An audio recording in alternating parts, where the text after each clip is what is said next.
dengan penjelasan itu, dengan kebijakan pemerintah yang sudah running ibaratnya di 1 April menaikkan PPN, yang mau kita tanya ke ibu rumah tangga, ini harga apa saja yang sudah mengalami kenaikan? Bu Rizky, kalaulah belanja hari ini dibandingkan dengan sebelum PPN ini, kenaikannya signifikan atau mungkin barang-barang apa ini sudah dirasa ini, naiknya kok drastis sekali ini, bagaimana?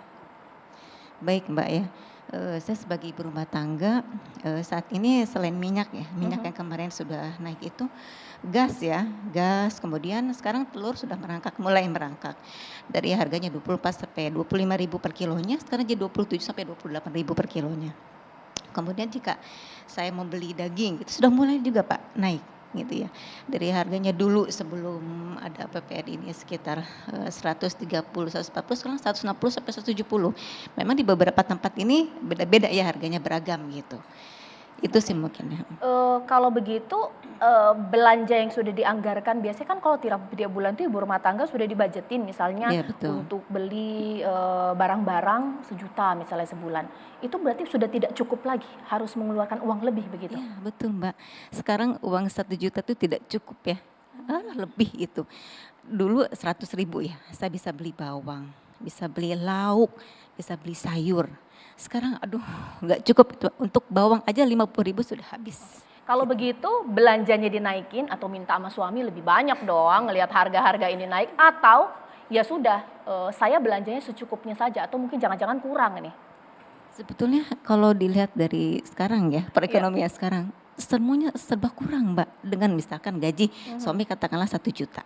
Sedangkan semua harga-harga naik, itu tidak cukup. Itu mungkin bisa yang tadinya 1 bulan malah jadi hanya 20 hari gitu. Kan tetap berkurang ya Mbak ya. Itu Sedangkan gimana nutupin kekurangannya? nah itu jadi saya sebagai rumah tangga mengakalinya kalau sekarang beli lauk apa berarti sayurnya enggak gitu. Atau misalkan saya beli lauk nanti ada buahnya gitu. Jadi apa ya, kan mungkin kalau 100.000 bisa beli lauk, Iya. sayur ya, bisa beli buah. Sekarang enggak gitu. Kalau ke supermarket nih, barang-barang retail di supermarket udah berasa nggak sih ada kenaikan? Kadang suka kenaikan 1.000, 2.000 atau mungkin lebih dari itu? Betul, ada. Sabun begitu lah, Nah, itu salah bagaimana? satunya sabun ya Mbak ya. Terus kemudian kalau saya pergi ke supermarket yang besar, misalkan saya lihat ada sepatu anak nih gitu ya. Itu pas saya hasilnya itu setelah bayar itu ada PPN-nya itu yang jadi lebih besar nih gitu. Itu buat saya besar ya Mbak, meskipun naikkan hanya 1% ya. Itu buat kami sangat terasa sekali. Gitu. Terakhir belanja di supermarket, baik kecil, minimarket ataupun juga besar ini alami kenaikan sampai berapa sih rentangnya? Besar sekali nggak ya? Mungkin sekitar 50 sampai 100 ya. Tergantung gimana kita apa belanjanya ya dan seberapa banyak jumlah belanjaannya gitu. Oke. Nah, apakah dengan begitu ya mau tidak mau lah yang namanya kebutuhan rumah tangga kan nggak bisa dinego lagi. Ataukah juga jadi menahan uang untuk ya sudahlah mendingan kurang, misalnya mungkin sebulan bisa saus botolan itu 2, mau nggak mau ya sudah nih 1 aja dihemat-hematin atau bagaimana? Kalau saya antisipasinya dengan mencari yang diskon. Oke. Kan ibu rumah tangga begitu ya. Iya. Ada yang diskon merek apapun yang bisa merek A. Jadinya udahlah yang B aja deh, tapi harganya lebih murah itu. Mungkin saya ke Pak Faisal. Pak Faisal, dengan kenaikan PPN ini sebenarnya mengganggu belanja rumah tangga atau bagaimana sih daya beli masyarakat?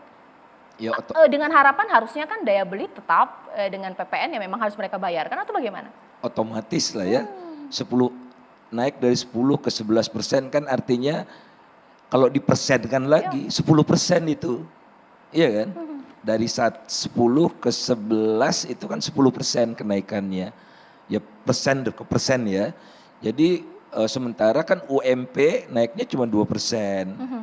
Dan yang dan PPN ini kan sifatnya sama ya, berlaku buat orang kaya maupun orang miskin. Iya. Orang paling kaya saya dengan orang yang miskin beli mie instan.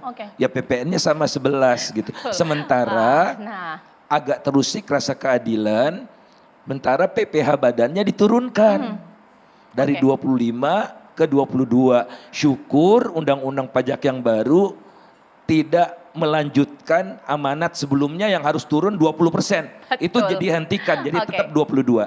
Nanti sesaat lagi pemirsa, saya mau tanya ini kepada Mas Justinus. Tadi sudah dijelaskan oleh ibu rumah tangga ini bahwa sedikit terganggu lah daya beli dari ibu rumah tangga.